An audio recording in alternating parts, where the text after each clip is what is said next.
नमस्कार, मैं छत्तीसगढ़ अखबार के यूट्यूब चैनल इंडिया आजकल के स्टूडियो से सुनील कुमार। आम दिनों की तरह जब मुझे कोई मुद्दा नहीं मिलता अखबार में एडिटोरियल लिखने में या यूट्यूब चैनल पर विडिटोरियल में बोलने के लिए, तो मैं सुप्रीम कोर्ट की तरफ देखता हूँ, हाई कोर्ट की तरफ देखता हूँ। अदालतें कभी निराश नहीं करती हैं। कोई न कोई खबर ऐसी रहती है जो मेरी टिप्पणी के लायक रहती है, जो मुझको सोचने पर मजबूर करती है, झकझोर देती है। हो सकता है कि सही वक्त पर मैं उस पर टिप्पणी नहीं कर पाया था और अब सुप्रीम कोर्ट तक पहुंचने के बाद मुझको उस पर टिप्पणी करना सूझ रहा है।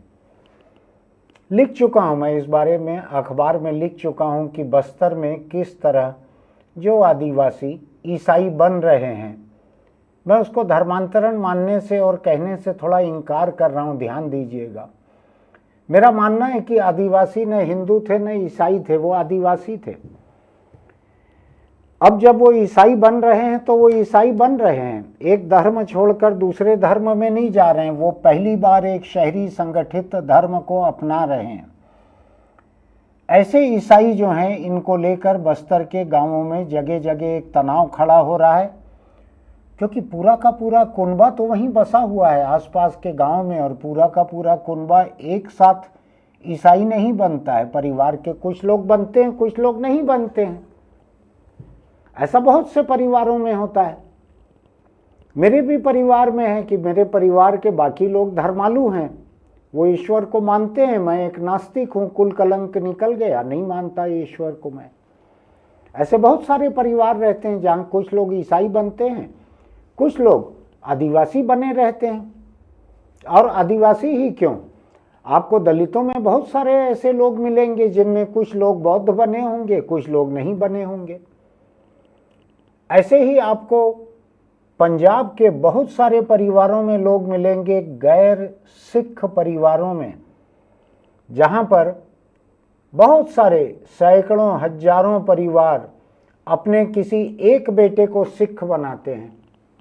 आपने सुना नहीं होगा, कोई परिवार वहाँ पर सिंधी है, कोई परिवार किसी और जाति के हैं। सिख धर्म के प्रति सम्मान दिखाने के लिए, उसके प्रति अपने मन की भावनाएं दिखाने के लिए लोग अपने परिवार के एक बच्चे को वहाँ पर सिख बनाते हैं और वो फिर सिख हो जाते हैं, सिख धर्म का पालन करते हैं। आपने इधर ज़्यादा नहीं सुना होगा। मैंने बरसों पहले, बहुत पुरानी बात बतला रहा हूँ आपको, बीनाटोन नाम की एक कंपनी थी टीवी बनाने वाली, उसके एक मालिक लालवानी यहाँ आए थे, उसके एमडी थे, वो आए थे। तो मैं उस प्रेस कॉन्फ्रेंस में गया था, रिपोर्टर था, तो नाम लालवानी था। जब जाके मैंने देखा तो वो सिख थे। तो मैंने उनसे पूछा तो उन्होंने कहा, हाँ मेरा बाकी परिवार जो है वो सिंधी है, वो हिंदू हैं, लेकिन मुझको मेरे परिवार ने सिख बनाया और मैं सिख हूँ। ऐसा पंजाब में हजारों परिवार करते हैं, सिख धर्म के प्रति आस्था दिखाने के लिए, आदर दिखाने के लिए। बस्तर में भी ऐसा हो रहा है। छत्तीसगढ़ का एक दूसरा आदिवासी हिस्सा जो उत्तर छत्तीसगढ़ है, सरगुजा का, वहाँ लाखों लोग ईसाई बने हैं, लाखों आदिवासी ईसाई बने हुए हैं वहाँ पर। वहाँ इस तरह का बवाल नहीं हुआ, क्योंकि वो काफ़ी अरसा पहले से, 100 साल पहले से बनना शुरू हो गया था वहाँ आदिवासियों का ईसाई। तो वहाँ पर्याप्त संख्या में है, वहाँ लोगों का बर्दाश्त एक दूसरे के लिए हो चुका है। बस्तर के लिए नई बात है, ये 10, 20, 25, 30 साल से यहाँ पर ये चल रहा है, यहाँ के लिए नई बात है। यहाँ पर तनाव हो रहा है लगातार। मैं यहाँ पर ऑन रिकॉर्ड इस बात को कहना चाहता हूँ कि भूपेश बघेल की सरकार, कांग्रेस की सरकार थी छत्तीसगढ़ में, 5 बरस में उसने बस्तर के इस तनाव को कम करने के लिए कुछ भी नहीं किया। पिछली कांग्रेस सरकार के रहते हुए भी बस्तर में जगह जगह ईसाई बने हुए आदिवासी की मौत होने पर उसकी लाश को गांव में दफनाने को लेकर तनाव हुआ, पथराव हुआ, पुलिस घायल हुई, कई तरह का विरोध प्रदर्शन हुआ। सरकार ने कुछ नहीं किया, सरकार ने कोई टिप्पणी तक नहीं की उस मामले में कि क्या करना चाहिए। इस सामाजिक तनाव को रोकने के लिए, कम करने के लिए कांग्रेस सरकार ने कुछ नहीं किया था।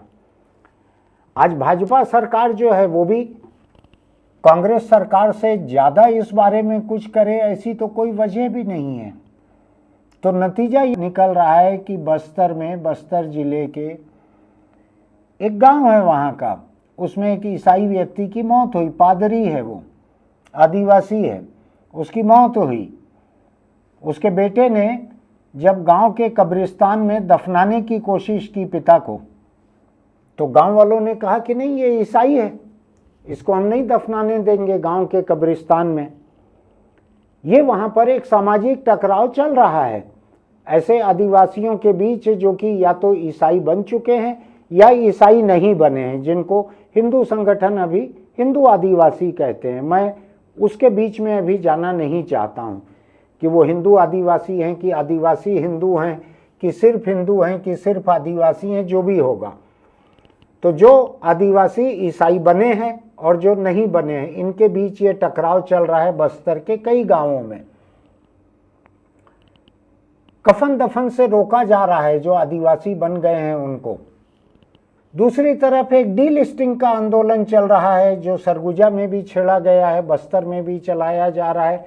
ऐसे आदिवासी जो ईसाई बन गए हैं उनसे आरक्षण का दर्जा छीन लिया जाए, आरक्षण का फायदा छीन लिया जाए, ये भी एक आंदोलन चल रहा है। छत्तीसगढ़ की राजधानी रायपुर में भी जुलूस निकला था इसको लेकर, लेकिन मैं उसकी ज़्यादा गहराई में जाना नहीं चाहता। उसके बारे में हमने पहले बात की थी, आपको ध्यान होगा। एक आदिवासियों का यहाँ पे विरोध प्रदर्शन सम्मेलन चल रहा था, वहाँ जाकर हम लोगों ने कुछ लोगों को इंटरव्यू किया था इसी चैनल के लिए। साल भर करीब हो रहा है उस बात को। मैं उस पर भी जाना नहीं चाह रहा हूँ, मैं अभी इस पे जाना चाह रहा हूँ कि अगर कोई आदिवासी परिवार ईसाई बन गया है, मौत हो गई है गांव के कब्रिस्तान में, जहां पहले से पुरखे दफन हैं, उनके चाचा, उनके पिता, परिवार के दूसरे लोग दफन हैं वहां पे अगर दफन किया जा रहा है कब्रिस्तान में, तो वो रोका जा रहा है कि नहीं, ईसाई हो गया है, इसको दफन नहीं होने देंगे। यहाँ जब पुलिस को शिकायत की गई तो पुलिस गांव में पहुंची और पुलिस ने मृतक के बेटे पर जोर डालना चालू किया कि 20 किलोमीटर एक जगह एक कब्रिस्तान है, उधर ले जाके दफना दो। पुलिस ने वहां पहुंचकर दबाव डालना चालू किया कि 20, 25, 30, 35 किलोमीटर दूर कोई एक कब्रिस्तान है, वहां पे दफनाओ ले जाकर। गांव के जंगल में छोटी सी जगह पे कौन ऐसे हैं जो अपने पिता को 20-25 किलोमीटर दूर दफनाना चाहे? उनकी बरसी पर मोमबत्ती जलाने भी नहीं जा पाएंगे, वहां पर किसी त्योहार पर भी नहीं जा पाएंगे पैर छूने के लिए। क्या कोई दूसरे धर्म जाति के व्यक्ति को कोई कह सकता है कि तुम्हारे घर का कोई मरा यहाँ पे है, लेकिन उसको 30 किलोमीटर दूर जाके जलाओ, यहाँ पे नहीं जलाने देंगे? क्या ऐसा हो सकता है? अब हुआ यह है कि ये मामला 7 जनवरी का है। 7 जनवरी से इस आदिवासी पादरी का शव अस्पताल में पड़ा हुआ है। बेटा बोल रहा है मुझको अपने गांव में दफनाने की इजाज़त दीजिए, कब्रिस्तान में नहीं देते हो तो निजी ज़मीन में दफनाता हूं मैं अपनी, वो भी दफनाने नहीं दे रहे गांव के लोग। गांव के लोग कौन है मैं उसमें जाना नहीं चाहता, मेरे पास कोई सबूत नहीं है। कौन सी ताकतें हैं उनके पीछे, मैं उस पर भी नहीं जा सकता, मेरे पास कोई सबूत नहीं है। लेकिन ये मामला सरकार से होते हुए जब सरकार कुछ नहीं कर सकी, बेटा छत्तीसगढ़ हाईकोर्ट पहुंचा। छत्तीसगढ़ हाईकोर्ट ने उसकी पिटीशन को खारिज कर दिया। मुझसे ये चूक हुई है कि जब ये पिटीशन छत्तीसगढ़ हाईकोर्ट में खारिज हुई थी, उस वक्त शायद मैंने केवल अखबार में लिखा था, यूट्यूब चैनल पर इस बारे में नहीं कहा था। पिटीशन खारिज होने के खिलाफ जब ये बेटा सुप्रीम कोर्ट पहुंचा और सुप्रीम कोर्ट में इसके ऊपर बहस हो रही है, तो सुप्रीम कोर्ट के 2 जजों की बेंच, नाम पढ़ना जरूरी है, जस्टिस BV नागरत्ना और जस्टिस सतीश चंद्र शर्मा। इनके नाम से आपको लग सकेगा कि ये किस जात धर्म के होंगे, अगर इसकी कोई ज़रूरत है समझने की। तो उन्होंने कहा कि हम ये देखकर बेहद दुखी हैं कि अपने पिता को दफनाने के लिए किसी बेटे को सुप्रीम कोर्ट तक आना पड़ रहा है, और 7 जनवरी से ये मामला चल रहा है, और गांव की पंचायत, छत्तीसगढ़ की सरकार और छत्तीसगढ़ का हाईकोर्ट, ये 3 लोग मिलकर इसको नहीं सुलझा सके। ये तीनों मिलकर नहीं सुलझा सके, न पंचायत, न राज्य सरकार, न हाई कोर्ट, सुप्रीम कोर्ट हक्का बक्का है इसको लेकर। मैं थोड़ी सी टिप्पणी और सुनाना चाहूंगा आपको यहाँ पे इस मामले की, क्योंकि बस्तर के गांव के एक आदिवासी, वो भी आदिवासी ईसाई बन चुका है, दफनाने की बात है, उसमें शहरी लोगों की बहुत बड़ी दिलचस्पी की मैं उम्मीद नहीं करता, इसलिए मैं सुनाना चाह रहा हूं टिप्पणी सुप्रीम कोर्ट की। सुप्रीम कोर्ट ने कहा किसी व्यक्ति को उसी गांव में क्यों नहीं दफनाना चाहिए। 7 जनवरी से ये शव मुर्दा घर में रखा हुआ है। तकलीफ हो रही है ये देख कर कि एक व्यक्ति को इसके लिए सुप्रीम कोर्ट आना पड़ा। सुप्रीम कोर्ट ने जो कहा आगे उसको ध्यान से सुनिएगा। सुप्रीम कोर्ट ने कहा कि हम हाई कोर्ट की यह टिप्पणी देखकर हैरान हैं कि इससे कानून व्यवस्था की दिक्कत पैदा होगी। एक शव को उसी व्यक्ति के गांव में दफनाने से पंचायत तो कह सकता है कानून व्यवस्था की दिक्कत होगी, थाना भी कह सकता है कानून व्यवस्था की दिक्कत होगी, जाने किस वजह से राज्य सरकार ने कह दिया कि कानून व्यवस्था की दिक्कत होगी। हाईकोर्ट के जज भी कह रहे हैं, हाईकोर्ट के जज इस बात को नहीं समझ पाए, छत्तीसगढ़ हाईकोर्ट के जज, कि ये लोगों के फंडामेंटल राइट्स, लोगों के बुनियादी हक के खिलाफ कह रहा है हाईकोर्ट, कि इससे कानून व्यवस्था की दिक्कत पैदा होगी। एक बेटा अपने बाप को अपने गांव में दफन करना चाहता है, इससे कानून व्यवस्था की दिक्कत हो रही है, और राज्य सरकार इसका इंतजाम नहीं कर पा रही है, नहीं कर रही है, उससे कानून व्यवस्था की दिक्कत नहीं हो रही। कौन लोग हैं, गांव की कौन सी ताकतें हैं ऐसी, क्यों उनके खिलाफ कार्रवाई नहीं की हाईकोर्ट ने? जो भी वजह रही होगी, छत्तीसगढ़ हाईकोर्ट की इस टिप्पणी को हाईकोर्ट, सुप्रीम कोर्ट ने गिनाया है, इसलिए मैं कह रहा हूं। हम हाईकोर्ट की इस टिप्पणी को देखकर हैरान हैं कि इससे कानून व्यवस्था की दिक्कत पैदा होगी। हाईकोर्ट ऐसा कह रहा है, जिस हाईकोर्ट को संवैधानिक कोर्ट का दर्जा प्राप्त है, जो संविधान की व्याख्या करता है, वो एक बुनियादी अधिकार, एक मूलभूत अधिकार की व्याख्या नहीं कर पा रहा। सुप्रीम कोर्ट दुखी है और हैरान है, मेरी समझ तो बहुत कम है, लेकिन सुप्रीम कोर्ट हैरान है उसको लेकर। जो बेटा है जो सुप्रीम कोर्ट गया बाप को दफनाने के लिए 2 गज जमीन मांगते हुए, उसके वकील ने सुप्रीम कोर्ट को बताया कि गांव की पंचायत ने मौखिक रूप से इंतजाम किया हुआ है, पहले से चले आ रहा है कब्रिस्तान, जहां पर आदिवासी जो ईसाई बन चुके हैं उनके लिए कुछ अलग हिस्सा तय है, जो आदिवासी ईसाई नहीं बने हैं उनके लिए कुछ अलग हिस्सा तय है, और ऐसा कफन दफन होते आ रहा है, नया नहीं है, पहला नहीं है। पहली ईसाई लाश वहां दफन होने नहीं जा रही थी।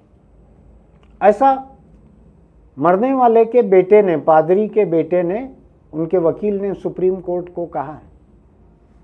लेकिन बड़ी दिलचस्प बात है, छत्तीसगढ़ सरकार की तरफ से देश के सॉलिसिटर जनरल, देश का सबसे बड़ा सरकारी वकील होता है सॉलिसिटर जनरल तुषार मेहता, नाम में क्या रखा है, लेकिन नाम में बहुत कुछ रखा है।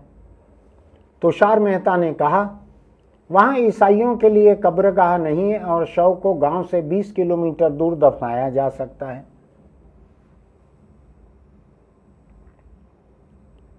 जो याचिका करता है बेटा, उसके वकील कॉलिन गोंजाल्वेज, ये मानवाधिकार के एक बड़े वकील हैं सुप्रीम कोर्ट में, उन्होंने कहा राज्य सरकार के अपने हलफनामे से ये साफ होता है कि इस परिवार के, इनके रिश्तेदारों को उसी गांव में दफनाया गया है। ये राज्य सरकार का हलफनामा कहता है।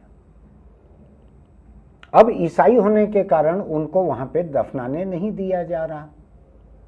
जहाँ पे पुरखे मेरे दफन हैं, जहाँ पे मेरे परिवार के और बुजुर्ग दफन हैं, वहाँ मुझको आज नहीं दफनाने दिया जा रहा, क्योंकि मैं ईसाई बन गया था।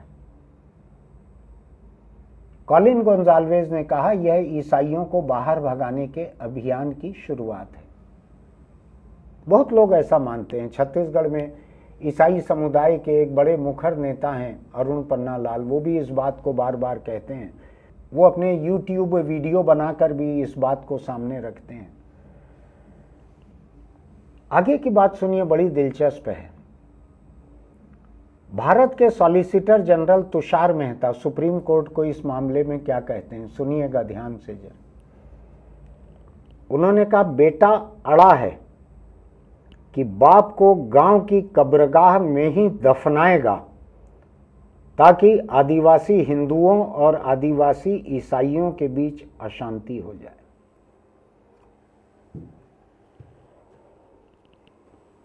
ये भारत का सबसे बड़ा सरकारी वकील जो छत्तीसगढ़ सरकार की तरफ से वहां खड़ा था, वो कह रहा है, बेटा अड़ा है, मरने वाले का बेटा अड़ा है कि पिता को गांव की कब्रगाह में ही दफनाएगा ताकि आदिवासी हिंदुओं और आदिवासी ईसाइयों के बीच अशांति हो जाए। लगता है आपको जो मर जाए उसका बेटा इस नीयत से अपने गांव में दफन करना चाहेगा अपने बाप को, जहां पे उसके पुरखे भी दफन हैं, कि इससे गांव के ईसाइयों और हिंदुओं के बीच अशांति हो जाए? लगता है आपको? मैं थोड़ा हैरान हूं। मुझको ये भी लगता है कि सरकारी वकील के भीतर भी एक हिंदुस्तानी तो रहना चाहिए। सरकारी वकील के भीतर भी एक इंसान तो रहना चाहिए। ये बात अगर किसी नुक्कड़ सभा में, किसी रैली में नफरत फैलाने के लिए कोई कहता तो मुझको समझ में आता। ये बात छत्तीसगढ़ के आदिवासी प्रदेश कहा जाता है इसको। यहाँ की सरकार का प्रतिनिधित्व सुप्रीम कोर्ट में जो कर रहा है सॉलिसिटर जनरल, राज्य की तरफ से इसने कहा है, बेटा अड़ा है कि पिता को गांव की कब्रगाह में ही दफनाएगा ताकि आदिवासी हिंदुओं और आदिवासी ईसाइयों के बीच अशांति हो जाए। 2 गज जमीन नहीं दे पा रहे हो गांव में, चलो समझ में आता है। जिसके बाप की लाश 7 जनवरी से पड़ी हुई है चीर घर में, 7 से आज 21 हो गया, एक पखवाड़ा पूरा हो गया है।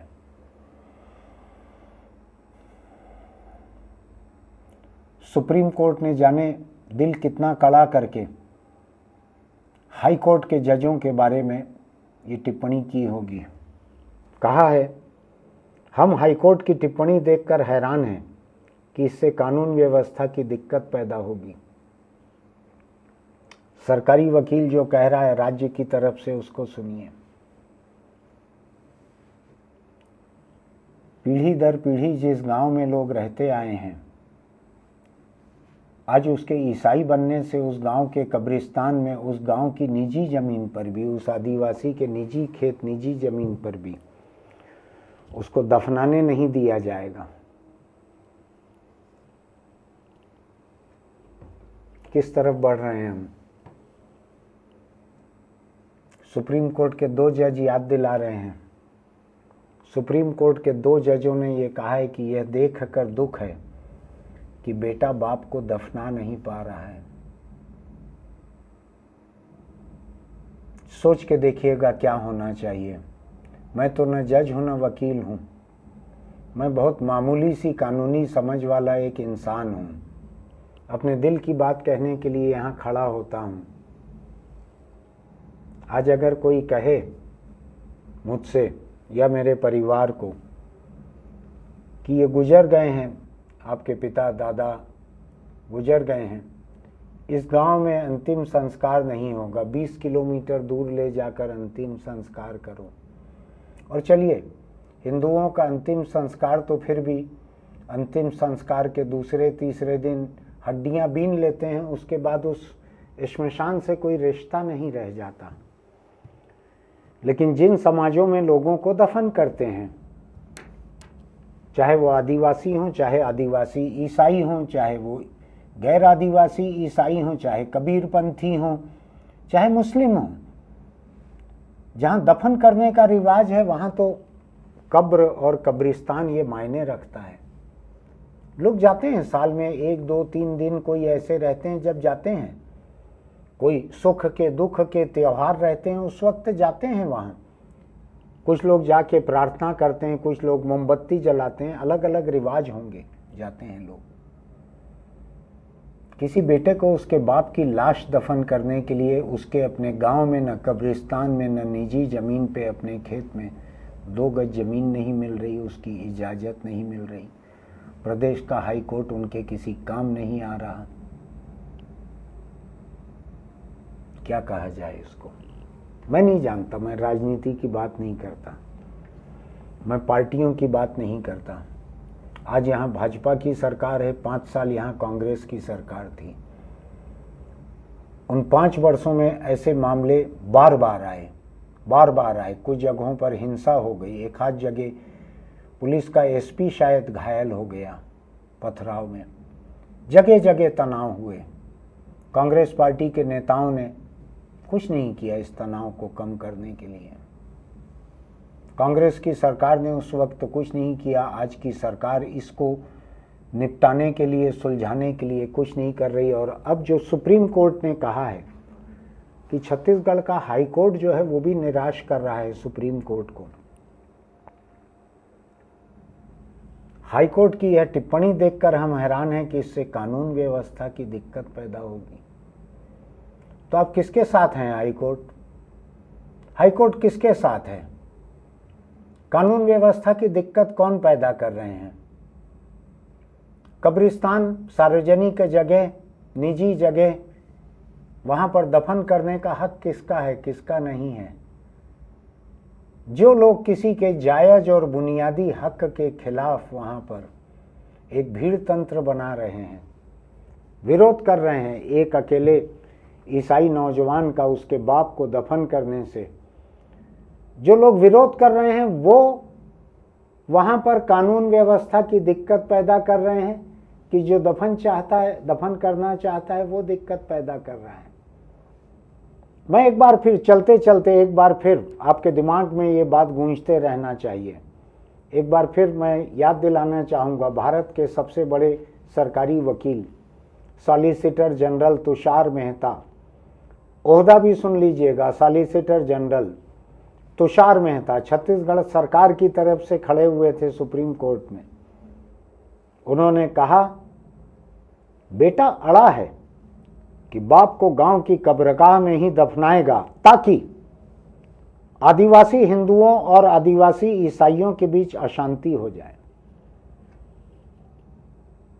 कल सुप्रीम कोर्ट इस मामले में दोबारा सुनवाई करेगा, आने वाले कल। हम इस वीडियो को आज पोस्ट करेंगे। आपको लगता है कोई भी बेटा अपने बाप की लाश को लेकर मरने के 1 पखवाड़े बाद गांव में बवाल करने के लिए वहां उसको दफन करना चाहता है? राजनीति अलग रही, धार्मिक विचारधाराएं अलग रही। सोच के देखिएगा कुछ।